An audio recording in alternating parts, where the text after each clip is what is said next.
Bab 1, cincin di dalam laci. Lampu gantung kristal di restoran mewah itu memantulkan cahaya di atas meja. Tapi, suasana di antara mereka terasa redup. Arga menatap tunangannya, Elena, yang sedari tadi lebih sibuk dengan ponselnya daripada hidangan. Pembuka yang mulai dingin. Elena, ibuku bertanya, kapan kita bisa mulai mendiskusikan catering? Ujar Arga lembut, mencoba membuka percakapan. Elena hanya bergumam tanpa mengalihkan pandangan dari layar. Terserah saja Arga, aku sedang sibuk mengurus proyek baru dengan tim pemasaran. Lagi pula, pernikahan kita kan masih 6 bulan lagi. Arga menghela napas. Bukan sekali ini, Elena bersikap acuh tak acuh. Sejak pertunangan mereka diresmikan 3 bulan lalu, Elena tampak semakin menjauh. Cincin berlian pemberian Arga yang dipilih. Arga dengan penuh ketelitian, bahkan jarang melingkar di jari manis. Elena dengan alasan mengganggu aktivitas kerja. Ini bukan soal catering. El, ini soal kita. Lanjut Arga, suaranya sedikit lebih berat. Aku merasa kau tidak benar-benar hadir di sini. Bahkan saat kita sedang berdua. Elena akhirnya mendongak, matanya memutar tanda bosan. Jangan terlalu sensitif. Aku tunanganmu kan? Status itu sudah cukup. Jangan menuntut lebih banyak perhatian seperti anak kecil. Ketegangan itu pecah ketika seorang pria tinggi tegap menghampiri meja mereka. Namanya Reno, rekan bisnis Elena yang belakangan ini sering muncul dalam cerita-cerita wanita itu. Oh, Elena, tidak kusangka bertemu di sini.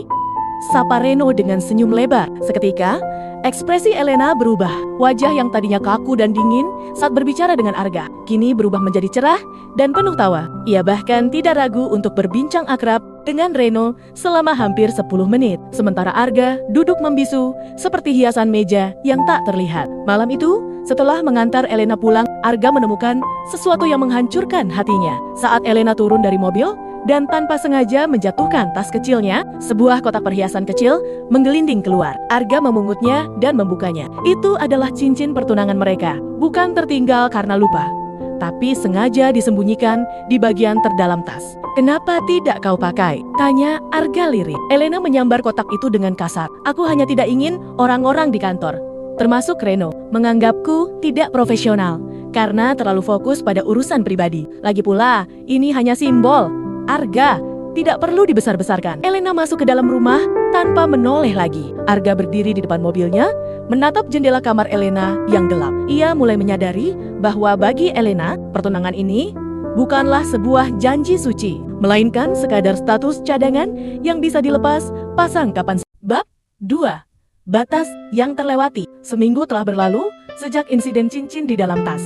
Namun, suasana di antara Arga dan Elena justru semakin mendingin. Arga memilih untuk tidak terlalu banyak bertanya, mencoba memberikan ruang bagi Elena untuk berpikir. Namun, ruang yang ia berikan justru disalahgunakan. Sore itu, Arga memutuskan untuk memberikan kejutan. Ia datang ke kantor Elena tanpa memberitahu, membawa buket bunga lili kesukaan wanita itu. Namun, saat ia sampai di lobi kantor yang mulai sepi, ia melihat pemandangan yang membuat langkahnya terhenti. Di sudut kafe lobi, Elena sedang duduk sangat dekat dengan Reno. Tidak ada laptop atau tumpukan dokumen proyek di atas meja. Yang ada hanyalah tawa kecil Elena saat Reno membelai lembut rambutnya. Elena tidak menghindar, ia justru tersenyum. Jenis senyuman hangat yang sudah berbulan-bulan tidak Arga dapatkan. Kau terlihat jauh lebih cantik saat tidak membahas soal pernikahanmu yang membosankan itu. El? Bisik Reno. Suaranya cukup terdengar oleh Arga yang mematung di balik pilar. Elena tertawa renyah. Jangan ingatkan aku soal itu. Terkadang aku merasa terjebak, Reno. Tapi ya sudahlah. Setidaknya Arga memberikan rasa aman yang orang tuaku inginkan. Hati Arga mencelos. Rasa aman. Jadi, selama ini, ia hanyalah sekadar jaminan keamanan di mata Elena, bukan sosok yang dicintai. Arga tidak maju untuk melabrak. Ia menarik napas dalam, memutar balik langkahnya, dan meninggalkan buket bunga itu di meja resepsionis tanpa pesan apapun. Ia pulang dengan pikiran yang jauh lebih jernih dari sebelumnya. Sakit itu ada, tapi kini bercampur dengan tekad. Malamnya, Elena pulang ke rumah dengan wajah tanpa dosa. Ia terkejut menemukan Arga sudah duduk di ruang tamu dengan lampu yang remang-remang. Di atas meja kopi sudah tersedia sebuah amplop coklat dan kotak cincin yang tempo hari sempat terjatuh. Kau sudah pulang? Tanya Elena santai sambil meletakkan tasnya. Kenapa? Gelap-gelapan seperti ini, kita perlu bicara. El, secara resmi, suara Arga terdengar sangat tenang. Ketenangan yang justru membuat Elena merasa tidak nyaman. Elena mengerutkan kening. Kalau soal pernikahan lagi, Aku sudah bilang aku sibuk, tidak ada pernikahan. Potong Arga singkat. Elena terdiam. Ia menatap Arga dengan tatapan tidak percaya. Apa maksudmu? Aku sudah melepaskanmu, Elena, sejak kau memutuskan untuk menyimpan cincin itu di laci dan membiarkan pria lain menyentuh rambutmu sore tadi. Arga berdiri, menatap Elena lurus ke matanya. Aku bukan pelabuhan sementara bagimu untuk beristirahat sampai kau menemukan orang lain. Aku adalah pria yang ingin membangun rumah dan kau jelas tidak ingin menjadi bagian dari rumah itu. Elena tertawa hambar, mencoba menutupi kegugupannya. Kau memutuskan tunangan hanya karena cemburu buta. Arga, itu kekanak-kanak. Bukan cemburu, tapi harga diri.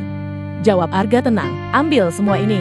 Hubungan kita selesai hari ini. Arga berjalan melewati Elena tanpa menoleh sedikit pun. Meninggalkan Elena yang terpaku sendirian di tengah ruang tamu yang sunyi. Untuk pertama kalinya, Elena merasakan ada sesuatu yang hilang. Sesuatu yang selama ini ia anggap remeh, namun ternyata adalah pondasi hidupnya.